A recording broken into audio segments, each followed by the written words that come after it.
Hey everyone, Dr. Duane Scotty, physical therapist with Spark Physical Therapy. In this video, we are going to talk about the right way to train for a half marathon. So for those of you running out there, whether it's your running goal of running your first race or running a half marathon, one of the best things that you can do is to alter your running. So what does that mean? Not going out every single day and doing the same type of run.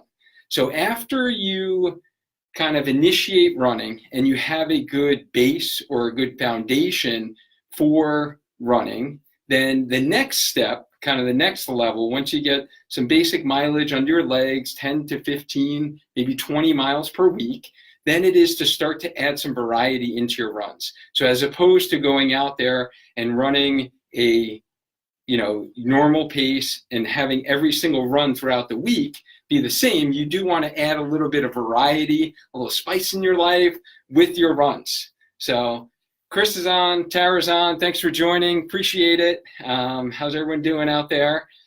Adding that variety is very, very important because this starts to train your muscles in different ways.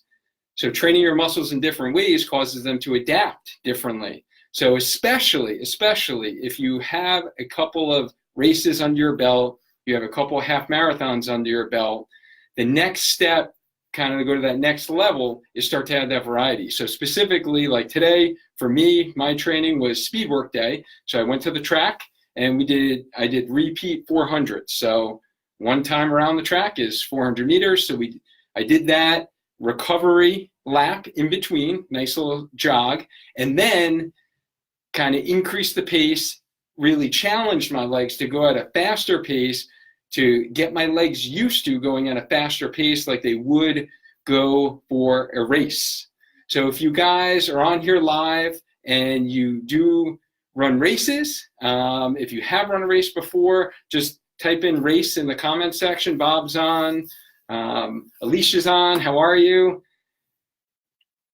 So looking at kind of altering your pace with your training, doing those repeat, or they call it speed work, whether you're doing repeat 100s, 200s, 300 or 400s, you are asking different demands of your legs. So your legs do have to work at a different pace, but it does kind of strengthen those muscles, conditions your muscles to be able to tolerate a faster pace when you are doing your training. So that helps out with your runs. What's going on, Ayla? How are you?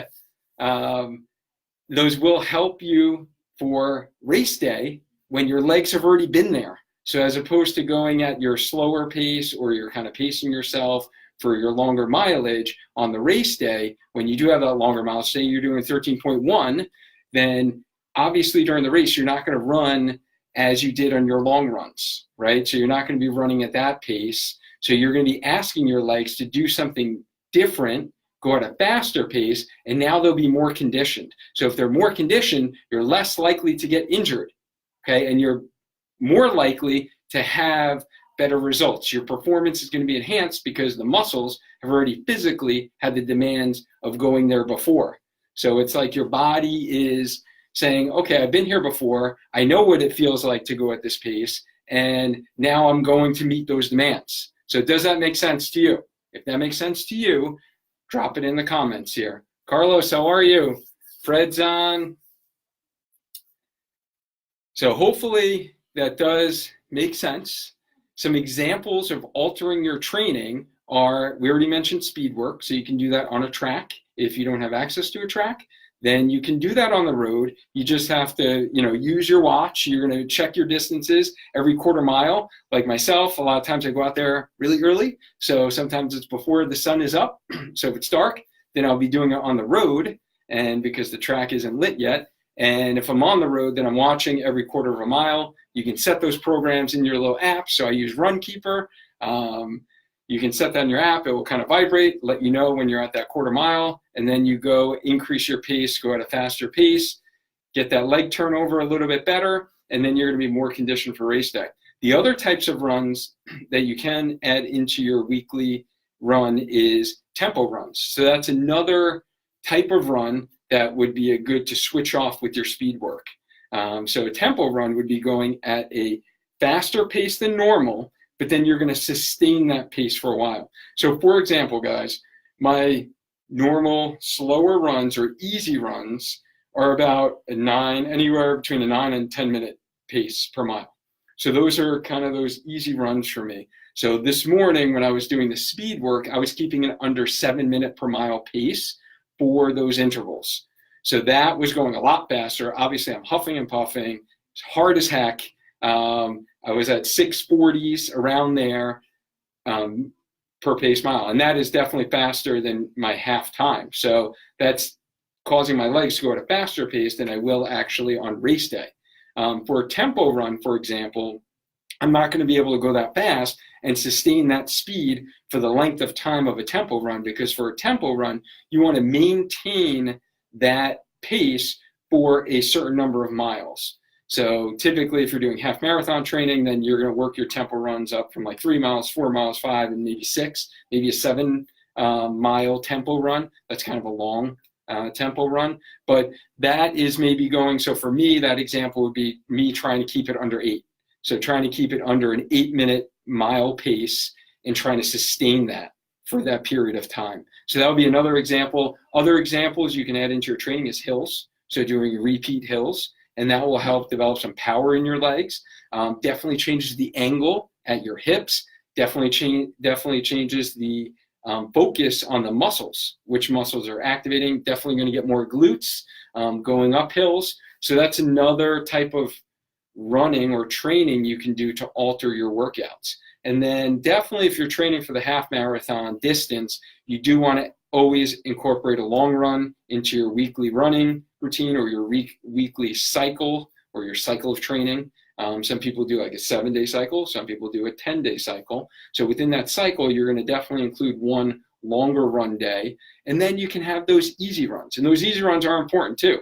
So those easy runs, your body needs an easy run, right? To just go out there, get that motion in, get the mileage under your legs. So every single run that you go out there, and this is definitely something that I help a lot of clients out with, and I see errors in training, especially if you are out there and you have reoccurring running related injuries. So you have knee pain, you have Achilles pain, you have plantar fasciitis, right? So the 3 most common running related injuries, you have one of those. Ask yourself, am I altering my training?